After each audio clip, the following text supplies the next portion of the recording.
मीरपुर नाम के शहर में तेजस अपनी पत्नी नीरू के साथ रहता था।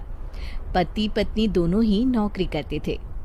एक दिन तेजस गांव अपनी माँ के पास फोन करता है। हेलो, प्रणाम माँ।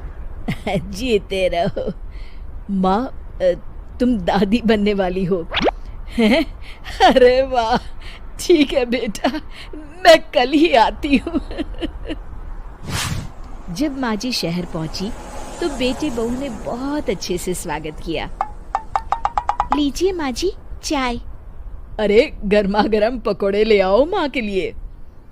नीरू रसोई में गई और 2 मिनट में ही पकोड़े ले आई। जी ये लीजिए। बहू जादू से बनाए हैं क्या? अभी तो रसोई में गई थी। यम्मी। माँ जी, शीला रसोई में पकोड़े तल रही है, मैं बस लेकर आई। हे भगवान, मेरा धर्म भ्रष्ट कर दिया तूने। अब तो गंगा जल से शुद्धिकरण करना होगा। दूसरे दिन, माँ जी मैंने नाश्ता बना दिया है, ऑफिस जा रही हूँ। पर अभी तो घर का सारा काम पड़ा है। शीला आती ही होगी, झाड़ू पोछा बर्तन कपड़े वो सब कर लेगी। हमारे जमाने में घर का सारा काम हम ही करते थे। जी माँ जी, आप बहुत होशियार हैं, मैं घर ऑफिस दोनों नहीं संभाल पाती। तो जरूरत क्या है घर से बाहर जाकर चाकरी करने की? वैसे भी घर का काम खुद करने से घर में बरकत आती है, समझी? पर माँ जी। पर वर कुछ नहीं, इस महीने की पगार मिले फिर ऑफिस बंद है। हाँ। रात को नीरू तेजस से कहती है, सुनिए जी, माँ जी बोल रही थी कि मैं नौकरी छोड़ दूं। वैसे ठीक ही तो है, अभी तुम्हें आराम की जरूरत है।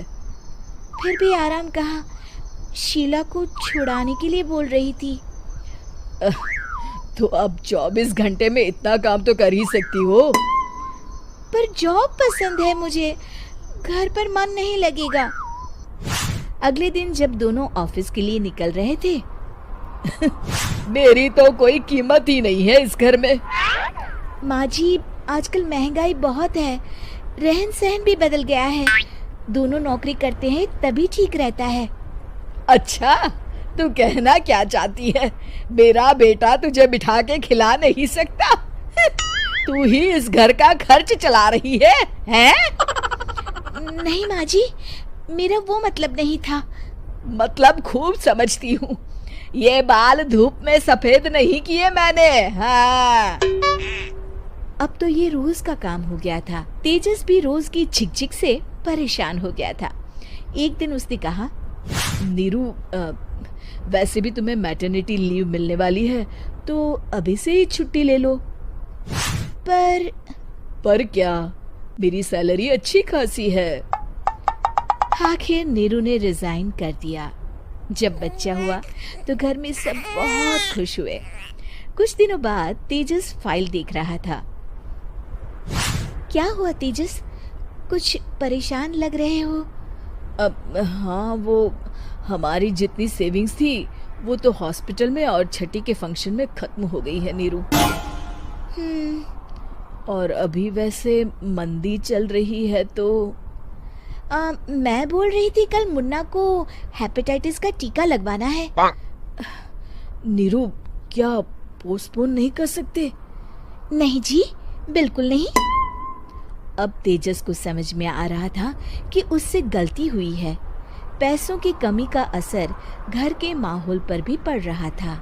अगले दिन, बेटा मेरा चश्मा और ये दवाइयाँ ले आना, पर्चा देते हुए माँ जी ने कहा।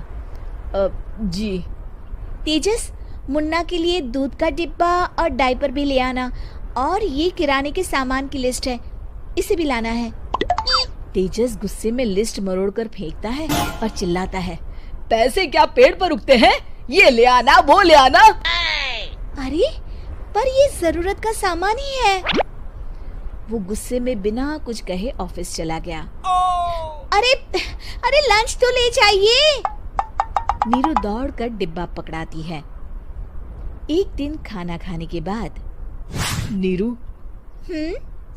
अब तो मुन्ना कुछ बड़ा हो गया, तो अब तुम वापस ज्वाइन कर लो ना जॉब। पर इस रिसेशन में जॉब मिलना बहुत मुश्किल है। ट्राई तो करो। फिर मुन्ना, माँ जी है ना, और एक फुल टाइम मेड भी लगा लेंगे। पर माँ जी, उन्हें तो पसंद नहीं। तभी माँ जी वहाँ आ जाती है और प्यार से नीरू के सर पर हाथ फेरते हुए बोलती है, अब मेरी समझ में आ गया बहू, पहले के और अब के समय में अंतर है। तुम काम शुरू करो, मुन्ना की जिम्मेदारी मेरी। मेरी प्यारी माँ जी, ये कहकर नीरू उनके गले लग गई। शिक्षा, परिवर्तन संसार का नियम है, हमें भी समय के साथ चलना चाहिए। उम्मीद है कि आपको हमारी ये कहानी पसंद आई होगी। कृपया हमारे चैनल को सब्सक्राइब करें और सभी अपडेट्स के लिए बेल आइकन जरूर क्लिक करें। और हाँ, वीडियो लाइक और शेयर करना मत भूलिएगा। Bye bye.